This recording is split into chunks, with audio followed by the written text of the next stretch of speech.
கர்த்தரும் இரட்சகரும் மீட்பருமான இயேசு கிறிஸ்துவின் நாமத்தினாலே இந்த காலை நேரத்திலே உங்களுடைய இருதயங்களை தேவ சமாதானம் மூடிக்கொள்வதாக.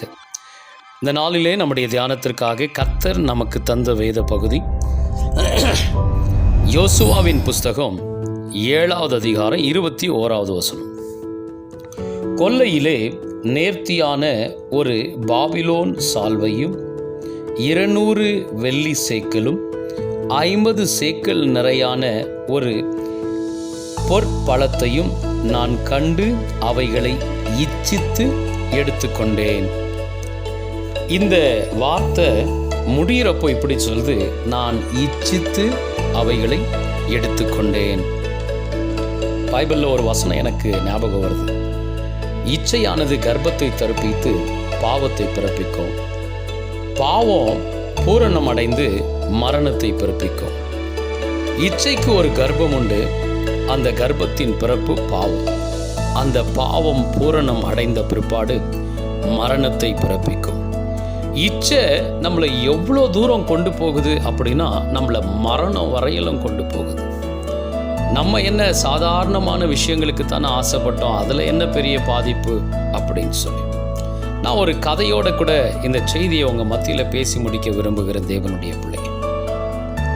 ஒரு நாள் ஸ்கூல் படிக்கிற ஒரு குட்டி பையன், அவங்களுடைய அப்பா இல்லை அம்மா ஒண்டி தான் இருந்தாங்க. அவன் ஸ்கூலில் படிக்கும்போது 1வது கிளாஸ் படிக்கும்போது பக்கத்தில் இருந்தவன் ஒரு பென்சில் வச்சுருந்தானா, அது அந்த பென்சில் டாப்பில் ஒரு ரப்பரெல்லாம் வச்சு ரொம்ப அழகாக அந்த பென்சில் இருந்துச்சான். உடனே இந்த பென்சிலை அவன் ரொம்ப நாளாக பார்த்துன்னு இருந்தான். ஒரு நாள் அந்த பென்சிலுக்கு சொந்தக்காரன்கிட்டேருந்து தெரியாமல் இந்த குட்டி பையன் அதை திருடி கொண்டு வந்துட்டான்.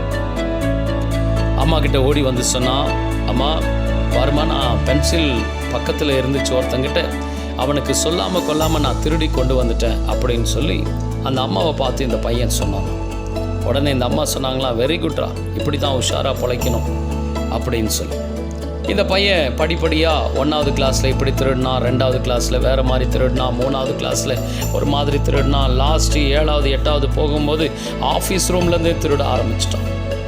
இதை பார்த்த அந்த ஸ்கூல் வாத்தியாரும் டீச்சரும் எல்லாரும் சேர்ந்து இவன் சரியில்லை அப்படின்னு சொல்லி ஸ்கூலை விட்டு அவனை துரத்தி விட்டான்.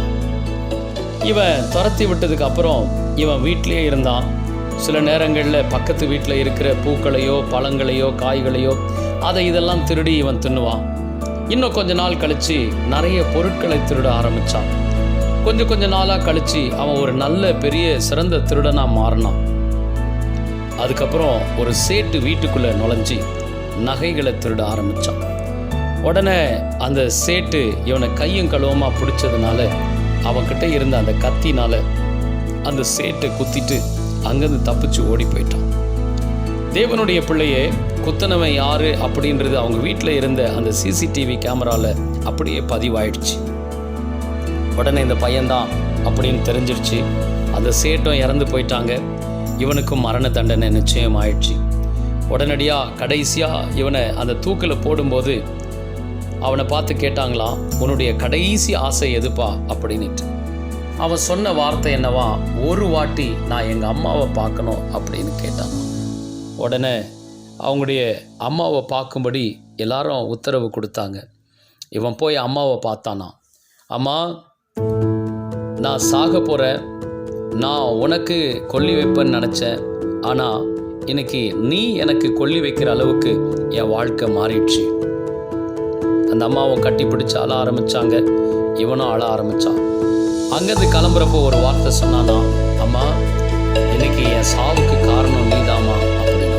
அம்மாவுக்கு ஒரே வருத்தமாயிடுச்சு. என்னடா இப்படி ஒரு வார்த்தையை சொல்கிறேன்? அம்மா, நான் அன்னைக்கு அந்த சின்ன பென்சிலை நான் இச்சித்து திருடும்போது இது தப்புடா, மற்றவங்களுடைய பொருளை திருடக்கூடாதுடா அப்படின்னு நீங்கள் ஒரு வார்த்தை சொல்லியிருந்தீங்கன்னா இன்னைக்கு நான் இவ்வளோ பெரிய திருடனாக மாறியிருக்க மாட்டேன். என் நண்பர்களை போல் நல்லா படித்து நானும் ஒரு அந்தஸ்துள்ள ஒரு வேலையை செய்திருப்பேன். என் இச்சைக்கு இது தவறு, இது ரைட்டு, இது ராங்கு அப்படின்னு சொல்லாமல் என் இச்சையை நீ ஊக்குவித்ததுனால இன்னைக்கு என் வாழ்க்கை தூக்கோட முடிய போதுமா அப்படின்னு.